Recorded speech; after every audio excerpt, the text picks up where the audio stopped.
Hello, good evening po sa inyo lahat. Magandang gabi po. Ako po si Jasmine.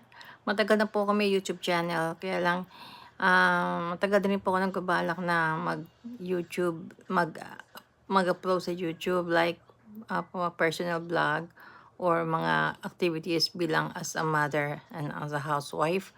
Dati po kasi busy po sa pag-aalaga ng anak. At the same time, busy din po sa pag-aalaga ng asawa. And gusto ko lang po mag-share ng mga bagay-bagay, like, lesson learned or makapulot kayo ng mga bagay na alam yung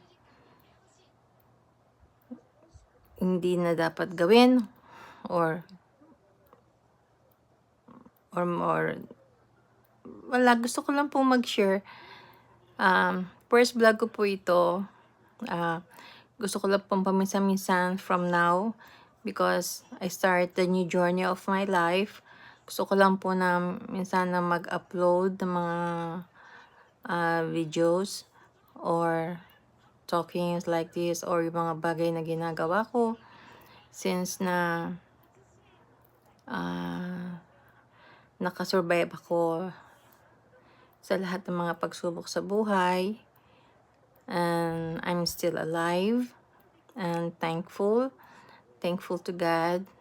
And yun lang po, hindi ko po alam kung ano pa sasabihin ko sa inyo. As of now, hanggang dito na lang po muna.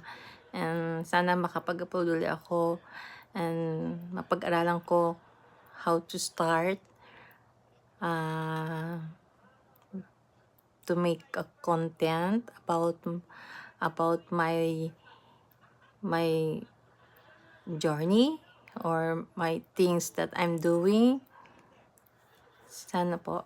And wag niyo po sana akong i-bash. Thank you po. Marami pong salamat. And see you again on my next upload. Thank you.